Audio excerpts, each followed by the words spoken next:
ओम शांति। 1 मार्च 2023 के ईश्वरीय महावाक्य। पहले एक नज़र मुरली के मुख्य पॉइंट्स पर।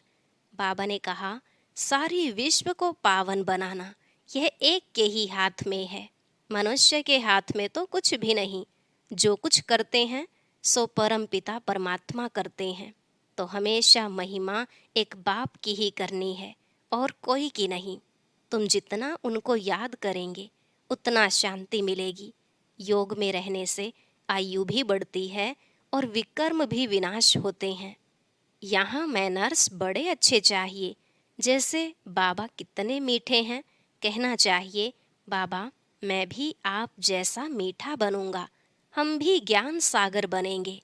बाबा ने कहा, अपने को देखते रहो, मैं मास्टर ज्ञान सागर बना हूँ। माता पिता समान औरों को ज्ञान देता हूँ। हमारे से कोई नाराज तो नहीं होता है। शांति को धारण किया है। अब तुम्हारे अंदर कोई भी विकार नहीं रहना चाहिए। अगर कोई विकार होगा तो नापास हो जाएंगे। ऐसे ऐसे अपने से बातें करनी है। विचार सागर मंथन कर अपने को परफेक्ट बनाना है श्रीमत से। आत्मा ने शरीर रूपी चोला लेकर यहाँ पार्ट बजाया, लेकिन अब सभी को वापस जाना है। तुम्हें तो खुशी होनी चाहिए, डरना नहीं चाहिए। तुम बहुत कमाई कर रहे हो। लास्ट में बाबा ने कहा, तुम हो सल्वेशन आर्मी, सबके डूबे हुए बेड़े को पार लगाते हो, दुखी को सुखी बनाते हो। तुम अभी चैतन्य में शिव बाबा की नंबरवार माला बन रहे हो। जितना योग लगाएंगे उतना नज़दीक जाकर रुद्र के गले का हार बनेंगे। अब सुनते हैं महावाक्यों को विस्तार से। बाबा ने कहा, मीठे बच्चे, बेहद ड्रामा के आदि मध्य अंत को समझना है। जो पास्ट हुआ वही अब फिर प्रेजेंट होना है। अभी संगम युग प्रेजेंट है, फिर सतयुग आना है। प्रश्न, श्रीमत पर अपने आप को परफेक्ट बनाने की विधि कौन सी है? उत्तर, अपने आप को परफेक्ट बनाने के लिए विचार सागर मंथन करो। अपने आप से बातें करो, बाबा आप कितने मीठे हो, हम भी आप जैसा मीठा बनेंगे। हम भी आपके समान मास्टर ज्ञान सागर बन सबको ज्ञान देंगे, किसी को भी नाराज नहीं करेंगे। शांति हमारा स्वधर्म है, हम सदा शांत रहेंगे। अशरीरी बनने का अभ्यास करेंगे। ऐसी ऐसी स्वयं से बातें कर स्वयं को परफेक्ट बनाना है। गीत। माता ओ माता, जीवन की दाता। ओम शांति। शिव भगवानुवाच। सिर्फ शिव भगवानुवाच कहने से मनुष्य कुछ नहीं समझ सकेंगे। नाम जरूर लेना पड़ता है। गीता सुनाने वाले जो भी हैं वह कहते हैं कृष्ण भगवानुवाच। वह पास्ट में हो गए हैं। समझते हैं श्री कृष्ण आया था और गीता सुनाई थी व राजयोग सिखाया था। अब जो पास्ट हो गया वह फिर प्रेजेंट जरूर होना है। जो प्रेजेंट है वह फिर पास्ट होना है। जो पास्ट हो जाएगा उसको कहेंगे बीत गई। तो अब शिव बाबा आया है, जरूर होकर गया है।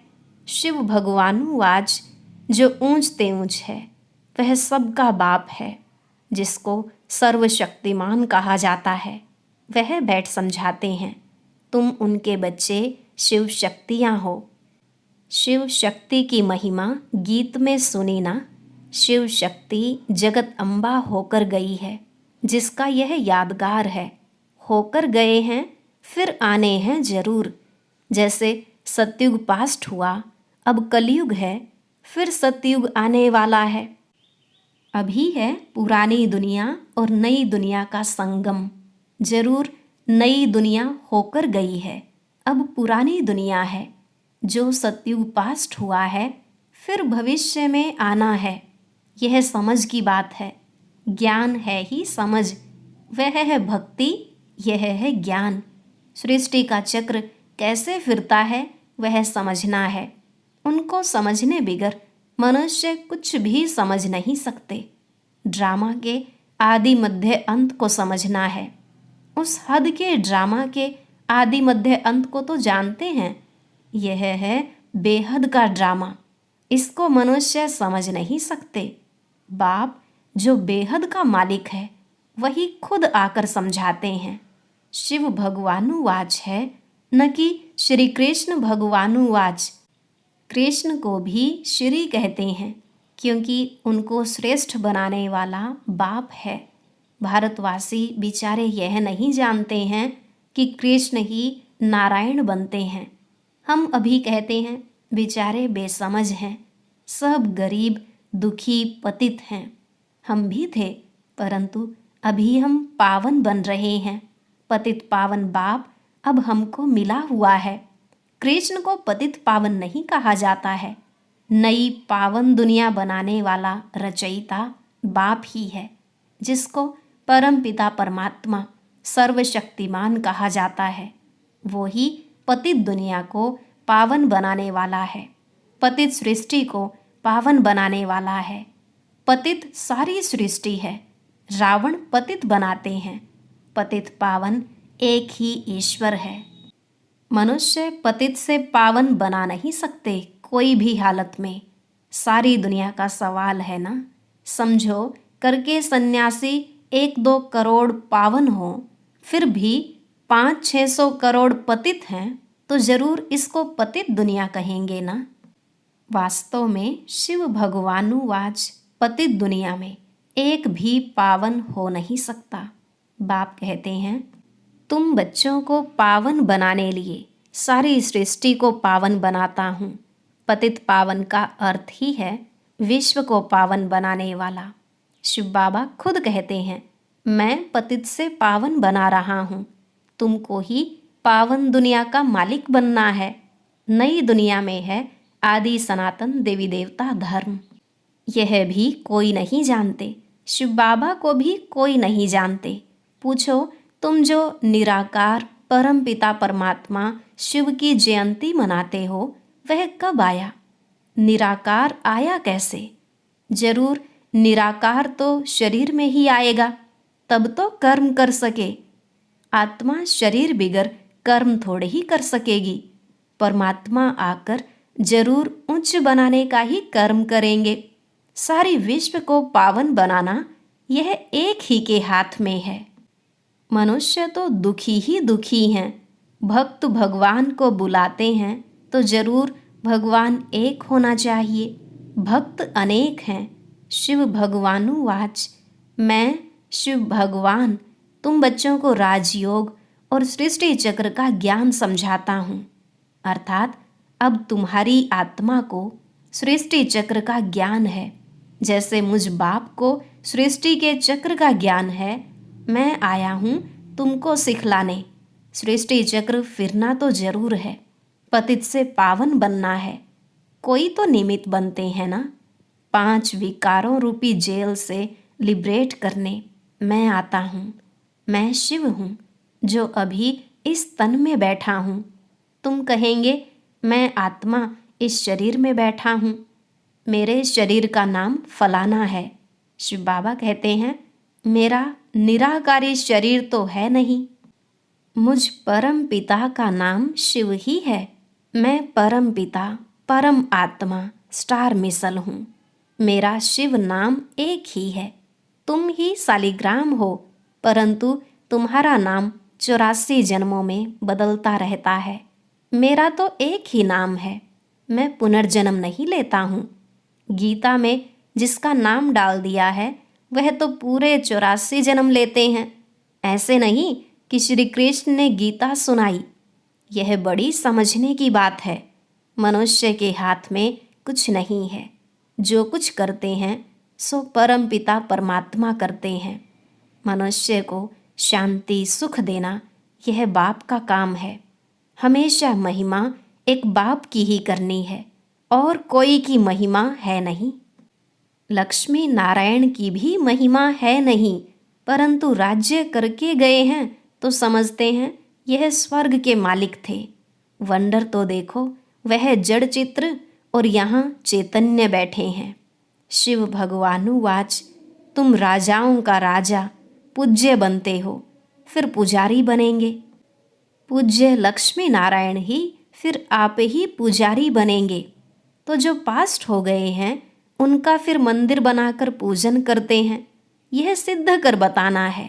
ऐसे नहीं कि ईश्वर आप ही पूज्य, आप ही पुजारी बनता है। नहीं, मनुष्य यह भी नहीं जानते कि मैं परमात्मा कहाँ निवास करता हूँ। मेरे जो बच्चे सालिग्राम हैं वह भी यह नहीं जानते कि हम कहाँ के रहने वाले हैं। आत्माओं और परमात्मा का घर एक ही है, स्वीट होम। सिर्फ स्वीट फादर होम नहीं कहेंगे। अभी तुम जानते हो निर्वाण धाम हमारा भी घर है, वहाँ हमारा फादर है। सिर्फ घर को याद करेंगे तो ब्रह्म के साथ योग हो गया, उनसे विकर्म विनाश हो नहीं सकते। भल ब्रह्म योगी तत्व योगी हैं, परंतु उनके विकर्म विनाश नहीं हो सकते। हाँ, भावना से करके अल्प काल के लिए सुख मिलता है। जितना याद करेंगे उतना शांति मिलेगी। तो बाप कहते हैं उनका योग रॉन्ग है। तुमको याद करना है एक बाप को। बाप कहते हैं मुझे याद करने से तुम्हारे विकर्म विनाश होंगे। श्री कृष्ण ऐसे कह नहीं सकते। वह तो वैकुंठ का मालिक है। वह थोड़े ही कहेगा अशरीरी बन शिव बाबा को याद करो या मुझे याद करो। सारा मदार गीता को करेक्ट कराने पर है। गीता खंडन होने के कारण भगवान की हस्ती गुम हो गई है। कह देते हैं ईश्वर का कोई नाम रूप है नहीं। अब नाम रूप काल तो आत्मा का भी है। आत्मा का नाम आत्मा है, वह भी परम पिता परम आत्मा है। परम अर्थात सुप्रीम, ऊंच ते ऊंच। वह जन्म मरण रहित है, अवतार लेते हैं। ड्रामा में जिसका पार्ट है उनमें ही प्रवेश करते हैं और उसका नाम ब्रह्मा रखते हैं। ब्रह्मा नाम कभी बदल नहीं सकता है। ब्रह्मा द्वारा ही स्थापना करते हैं। तो वह श्री कृष्ण के तन में थोड़े ही आएंगे। अगर वह दूसरे में आए तो भी उनका नाम ब्रह्मा रखना पड़े। मनुष्य कहते हैं दूसरे कोई में क्यों नहीं आता। अरे वह भी किसके तन में आए, वह आते ही हैं ज्ञान देने के लिए। दिन प्रतिदिन मनुष्य समझते जाएंगे, तुम्हारी वृद्धि होती जाएगी। अवस्था बड़ी अच्छी चाहिए। जैसे ड्रामा के एक्टर्स को मालूम होता है हम घर से स्टेज पर पार्ट बजाने आए हैं, वैसे हम आत्मा यह शरीर रूपी चोला लेकर पार्ट बजाती हैं। फिर वापस जाना है, शरीर छोड़ना पड़ता है। तुम्हें तो खुशी होनी चाहिए, डरना नहीं चाहिए। तुम बहुत कमाई कर रहे हो। शरीर छोड़ने वाले खुद भी समझ सकते हैं हमने कितनी कमाई की है। तुम समझते हो जो शरीर छोड़कर गए हैं उनमें से किसका मर्तबा बड़ा कहें। फलाने बहुत सर्विस करते थे, जाकर दूसरा शरीर लिया। इन एडवांस गए हैं, उनका इतना ही पार्ट था, फिर भी कुछ न कुछ ज्ञान लेने लिए आ जाएं, हो सकता है। वारिस तो बन गए ना। किसके साथ हिसाब किताब चुकतू करना होगा वह खलास करने गए। आत्मा में तो ज्ञान के संस्कार है ना।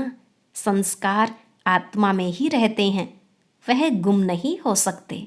कहाँ अच्छी जगह सर्विस करते होंगे, नॉलेज के संस्कार ले गए तो कुछ न कुछ जाकर सर्विस करेंगे। ऐसे तो नहीं सब जाते रहेंगे, नहीं। हाँ, इतना जरूर है योग में रहने से आयु बढ़ती है। मैनर्स भी बड़े अच्छे चाहिए। कहते हैं बाबा आप कितने मीठे हो, मैं भी आप जैसा मीठा बनूंगा, हम भी ज्ञान सागर बनेंगे। बाप कहते हैं अपने को देखते रहो, मैं मास्टर ज्ञान सागर बना हूँ। मात पिता समान औरों को ज्ञान देता हूँ। हमारे से कोई नाराज तो नहीं होता है। शांति को धारण किया है। शांति हमारा स्वधर्म है ना। अपने को अशरीरी आत्मा समझना है। देखना है मेरे में कोई विकार तो नहीं है? अगर कोई विकार होगा तो नापास हो जाएंगे। ऐसे ऐसे अपने से बातें करनी पड़ती हैं। यह है विचार सागर मंथन कर अपने को परफेक्ट बनाना श्रीमत से। बाकी सब आसुरी मत से अनपरफेक्ट बनते जाते हैं। हम भी कितने अनपरफेक्ट थे, कोई गुण नहीं था। गाते हैं ना, मैं निर्गुण हारे में कोई गुण नाही। अक्षर कितने अच्छे हैं। महिमा सारी परमपिता परमात्मा की ही है। गुरु नानक भी उनकी महिमा करते थे, तो मनुष्यों को भी समझाना है। यह भी बच्चे जानते हैं, कल्प पहले जिनका सैपलिंग लगा है वही आएंगे और धारणा करेंगे। नहीं तो जैसे वायरे मुआफिक मूंझा हुआ आया और गया। यहाँ तो तुम जानते हो, हमको नॉलेजफुल फादर ने जो नॉलेज दी है वह कोई में भी नहीं है। हम गुप्त वेश में हैं। फिर हम भविष्य में स्वर्ग के मालिक बनेंगे। कर्म तो सब कर रहे हैं, परंतु मनुष्यों के कर्म सब विकर्म होते हैं, क्योंकि रावण की मत पर करते हैं। हम श्रीमत पर कर्म करते हैं। श्रीमत देने वाला है बाबा। बाबा ने समझाया है, तुम हो सैल्वेशन आर्मी। सैल्वेशन आर्मी उनको कहा जाता है जो किसके डूबे हुए बेड़े को पार लगाते हैं, दुखी को सुखी बनाते हैं। अभी तुम श्रीमत पर सबका बेड़ा पार कर रहे हो। बलिहारी तो शिव बाबा की है ना। हम तो मूर्ख थे। बाप की मत मिलने से फिर औरों को भी मत देते हैं। बाप सम्मुख आकर श्रीमत देते हैं। रावण तो कोई चीज नहीं जो आए, माया विकारों में घसीट लेती है। यहाँ तो बाप मत देते हैं, जैसे स्कूल में टीचर पढ़ाते हैं। रावण तो कोई चीज नहीं जो उल्टा पढ़ाए। बाप तो है ज्ञान का सागर। रावण को सागर या नॉलेजफुल नहीं कहेंगे। तुम अब श्रीमत पर चल रहे हो। तुम ब्राह्मण बन यज्ञ की सेवा करते हो। तुमको राजयोग और ज्ञान सिखलाना है। वह जब यज्ञ रचते हैं तो शस्त्र भी रखते हैं ना। रुद्र यज्ञ रचते हैं, परंतु रुद्र है कहाँ? यहाँ तो रुद्र शिव बाबा प्रैक्टिकल में है। प्रेजेंट में रुद्र ज्ञान यज्ञ रचा हुआ है। जो पास्ट था वह अब प्रेजेंट है। मनुष्य पास्ट को ही याद करते रहते हैं, तो तुम अब प्रैक्टिकल वर्षा ले रहे हो। पास्ट सो प्रेजेंट है, फिर पास्ट हो जाएगा। ऐसे होता ही रहता है। कलयुग भी पास्ट हो, फिर सतयुग आना है। अब संगम युग प्रेजेंट है। पास्ट जो हुआ उसका यादगार है। जिसका जड़ यादगार है वह अब प्रेजेंट चैतन्य में है। जो उच्च पद पाते हैं, माला भी उन्हों की बनी है। रुद्र माला है ना। यह सभी हैं जड़ चित्र। जरूर कुछ करके गए हैं, तब तो रुद्र माला कहते हैं ना। तुम चैतन्य में शिव बाबा की माला नंबरवार बन रहे हो। जितना योग लगाएंगे उतना नज़दीक जाकर रुद्र के गले का हार बनेंगे। अभी हम संगम पर हैं। ऐसे ऐसे अपने से बातें करनी चाहिए। तुमको तो ज्ञान है, तुम्हारे अंदर यह चलता रहता है। हम असुल शिव बाबा के बच्चे हैं। हम विश्व के मालिक बनेंगे, फिर चक्र में आएंगे। इसको स्वदर्शन चक्र कहा जाता है। कई मनुष्य कहते हैं, तुम औरों की निंदा क्यों करते हो? बोलो, भगवानुवाच लिखा हुआ है, बाकी हम किसी की निंदा नहीं करते हैं। अच्छा, मीठे मीठे सिकिलधे बच्चों प्रति माता पिता बाप दादा का याद प्यार और गुड मॉर्निंग। रूहानी बाप की रूहानी बच्चों को नमस्ते। रूहानी बच्चों की रूहानी बाप दादा को नमस्ते नमस्ते, गुड मॉर्निंग। शुक्रिया बाबा, शुक्रिया। धारणा के लिए मुख्य सार। पहला पॉइंट, श्रीमत पर हर कर्म श्रेष्ठ करना है। सबके डूबे हुए बेड़े को श्रीमत पर पार लगाना है। दुखियों को सुख देना है।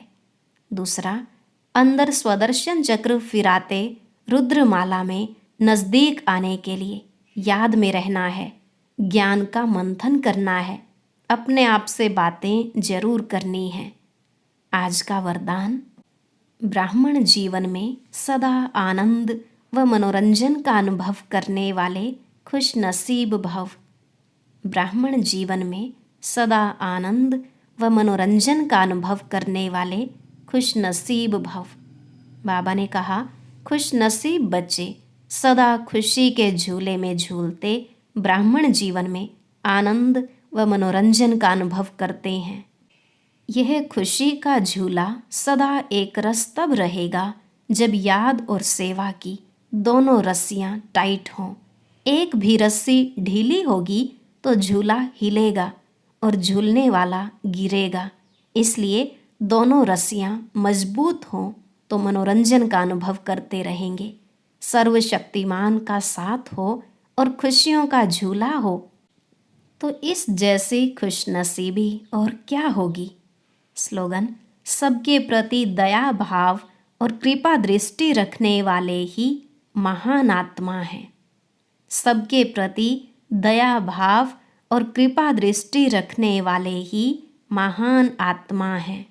और अब सुनते हैं आज का अव्यक्त ज्ञान मोती। ये एक बहुत संस्कारितापूर्ण वीडियो है, जरूर देखें, कोई भी मिस ना करे।